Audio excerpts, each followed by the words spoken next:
रिश्ते में तो हम तुम्हारे बाप होते हैं, नाम है शहंशाह। Active low input. अब यहाँ पे देखिएगा मैं एस के ऊपर के बाद आर के ऊपर के बाद। जी सर। ठीक है, एस आर लैच। अगर ये सिर्फ इतना भी लिखा हो ना तो फिर भी आपको पता चल जाएगा ये कौन सी लैच है जी। इसका क्या मतलब है कि active low input S R latch है। Yes sir.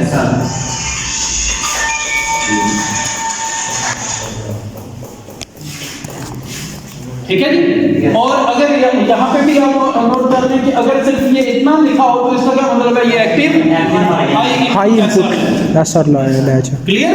Yes sir. क्योंकि एस और आर के ऊपर आपको बार नजर नहीं आ रहा। ठीक है जी। इसी तरह सिंबल्स में भी आपको, अब इसकी सिंबल क्या बनेगी जी?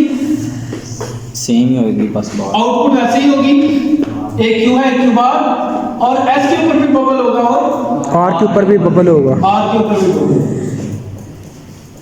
ठीक है, ये क्यू और ये क्यू बार, और ये कौन सी होगी? S R latch. कौन सी?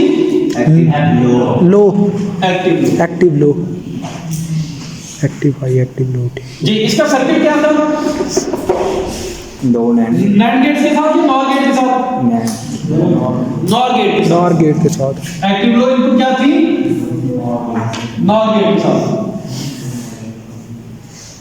ये रेपिटेशन है, जिन बच्चों ने ऑनलाइन क्लास ली थी उनके लिए रेपिटेशन है, और जो नहीं थे बस वो जितना समझ सकते हैं वो समझते जाएं, लेकिन मैं इस पे ज्यादा टाइम नहीं दूंगा जी। दो नॉर गेट्स हैं और एक की इनपुट क्या है? एस और एस। और ये मैंने कहा था यहाँ हम लाजमी तौर पे ये चीज ध्यान में रखेंगे कि ये क्यू है, ये क्यू बार है, तो क्यू के पास वाला जो नॉर गेट है उसकी इनपुट आर होगी। Yes sir. ठीक है, यहाँ मैं चेंज कर सकता हूँ क्योंकि यहाँ पे कोई खास डिफरेंशिएशन कोई नहीं है। Yes sir. एस को आर को ऊपर कर दूँ, एस को नीचे कर दूँ, तो अकॉर्डिंगली मुझे फिर अंदर कनेक्शन चेंज करने पड़ते। जी सर। ठीक है, लेकिन ये सिंबल है तो सिंबल में कोई डिफरेंशिएशन नहीं होगी, लेकिन जब सर्किट बना रहे हैं तो लाजमी तौर पे मैं एस को नीचे रखूंगा और आर को ऊपर रखूंगा। ठीक है जी। और इन दोनों को हम क्या करेंगे? क्रॉस कपल आउटपुट साइड से। That is feedback path. Yes sir. तो ये हमारा क्या बन गया है? Feedback path. कॉम्बिनेशनल और सीक्वेंशियल में क्या फर्क है? फीडबैक पाथ का। जी सर। कॉम्बिनेशनल में कहीं फीडबैक नहीं होती थी और सीक्वेंशियल में फीडबैक होती है। यही बात क्या है, वो आगे चल के आप कंट्रोल का जब कोर्स पढ़ेंगे तो वहां पे ओपन लूप और क्लोज लूप कंट्रोल सिस्टम होते हैं। जी सर। कंट्रोल सिस्टम्स का आप कोर्स पढ़ेंगे, वहां पे ओपन सिस्टम और क्लोज सिस्टम का कॉन्सेप्ट होता है। ओपन सिस्टम वो है जिनमें कोई फीडबैक नहीं होता, और क्लोज लूप में आउटपुट से इनपुट की तरफ फीडबैक आ रही होती है। तो सेम लाइक यहाँ पे भी ये एक तरह से क्लोज लूप फीडबैक सिस्टम बन जाए, तो इसमें आउटपुट से इनपुट की तरफ फीडबैक आ रही है। ठीक है। अब इसमें जो है वो हमारी जो क्यू है, क्यू दो चीजों का क्या बन गई? फंक्शन बन गई, एक एस का दूसरा आर का। नहीं जी, ये एक चीज बनी, इनपुट्स। जी सर। हम कहेंगे इनपुट्स। अब हमारी आउटपुट जो है वो दो चीजों पे डिपेंड कर रही है, एक इनपुट्स और दूसरी आउटपुट फीडबैक। बल्कि हाँ ऐसे कर लेते हैं उसको, क्यू और क्यू बार।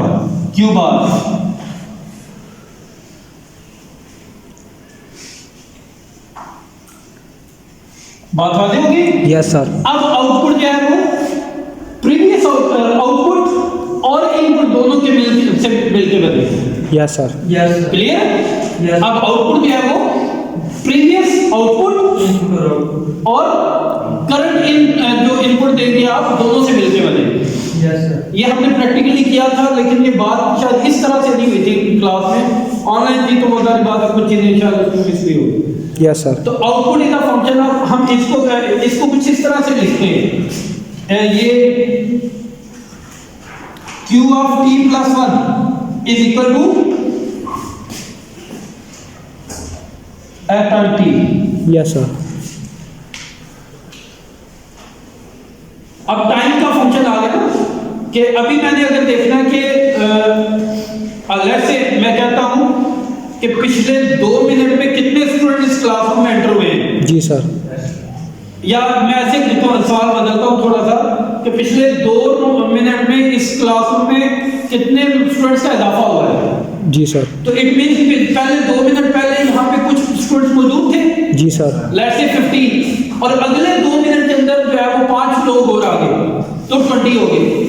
तो अब मैंने करंट स्टूडेंट्स जो है वो कैसे कैलकुलेट किए, प्रीवियस स्टूडेंट्स और लास्ट 2 मिनट के अंदर जो है वो कितने स्टूडेंट ऐड हुए। क्लियर? Yes sir. क्लियर? तो अब जो है ना वो आउटपुट जो है वो टाइम का भी फंक्शन है, इनपुट का भी और फीडबैक का भी। ठीक है, ये बड़ी तफसील से हम इसको पढ़ सकते थे, लेकिन अगर हमारे पास टाइम होता बस इतना हिंट काफी है। जी सर। ठीक है, लेकिन ये जो चीज हमने क्लास में समझी थी कि हमारी क्यू आउटपुट जो है, अब देखिए क्यू आउटपुट हमारी क्यू बार पे डिपेंड कर रही है। जी सर। और इसी तरह से आर पे भी। क्लियर? जी तो सर। ये थोड़ा सा आपको आइडिया इससे हो जाएगा कि हमारी जो है वो क्यू इसी तरह से क्यू बार जो है वो किस पे डिपेंड कर रही है, बज़ाहिर आपको नजर आ क्यू पे डिपेंड कर रही है। क्यू बार किस पे डिपेंड कर रही है, क्यू पे और एस पे भी और क्यू पे भी। क्यू पे भी।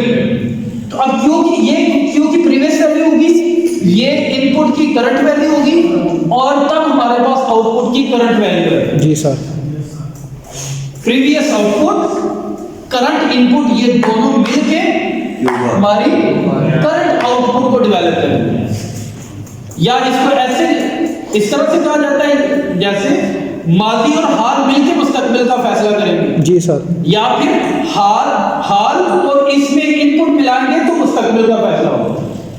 ऐसे भी कर सकते हैं, बस ज्यादा कॉम्प्लेक्स हो जाएगा। तो फिर लोग आप ये समझें कि माजी और हाल मिलके, माजी की वैल्यू क्या थी, अब हम क्या कर रहे हैं, इससे हमारा मुस्तकबिल डिसाइड होगा। जी सर। Yes sir. यही अप्रोच होती है ना, अपनी तारीख से सबक लेंगे, अपने एटीट्यूड को चेंज करेंगे तो हमारा मुस्तकबिल ठीक हो जाएगा। यही हमें करना है, पाकिस्तान के हवाले से भी, उम्मत के हवाले से भी, अपनी जात के हवाले से भी, इसी से इस्लाह होती है। क्लियर? तो बस यहां तक ठीक है। और इसका ट्रुथ टेबल हमने बनाया था, बल्कि उसको ट्रुथ टेबल नहीं, हमने यहाँ पे क्या कहा था, स्टेट टेबल। क्या है जी? State table. स्टेट टेबल कैसे था इसका, एस इनपुट है, आर इनपुट है, 2 इनपुट है, 2 आउटपुट है। आउटपुट कौन सी है, क्यू, क्यू और क्यू बार। Q bar.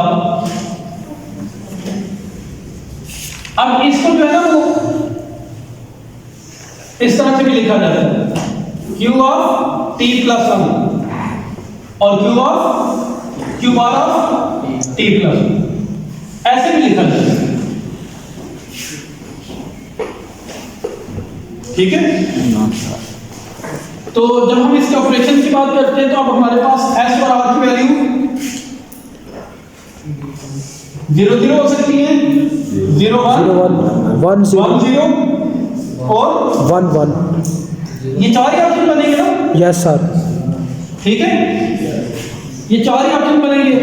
लेकिन एक चीज मैं आपको पॉइंट कर दूं, बहुत सारे बच्चों ने फाइनल पेपर के अंदर क्या किया हुआ है, जब उन्होंने ट्रुथ टेबल कहीं पे भी बनाया था, एक्सऑर वाला सर्किट था या कोई भी था, तो उन्होंने जब वो इनपुट की कॉम्बिनेशन बनाया ना, तो किसी ने कोई ऐसे बनाया हुआ है, तरतीब नहीं जी वो तरतीब में नहीं बनाया गया आपने इनपुट कॉम्बिनेशन। जब आप तरतीब में नहीं बनाते आप खुद ही कंफ्यूज होंगे।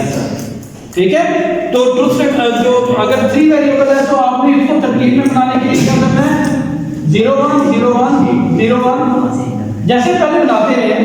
यस 0 0 1 1 0 0 0 0 1 1 0 4 0 4 1। तो वैसे वो हर्ज कोई नहीं है कि इस वैल्यू को मैं ऊपर लिख लूं तो मैंने बताना है कि ये इनपुट आएगी तो आउटपुट क्या आएगी, ये बताना है। लेकिन तरतीब में लिखेंगे तो आपकी आसानी है। जी सर। लेकिन अब जहां पे स्टेट, इसको ट्रुथ टेबल की वजह स्टेट टेबल इसलिए कहा गया है कि क्योंकि ये एक तो टाइम डिपेंडेंट है। जी सर। यहां पे टाइम डिपेंडेंसी नहीं है। नहीं थी, इन जो भी इनपुट देंगे उसके अकॉर्डिंगली आउटपुट आएगा। बस प्रीवियस वाला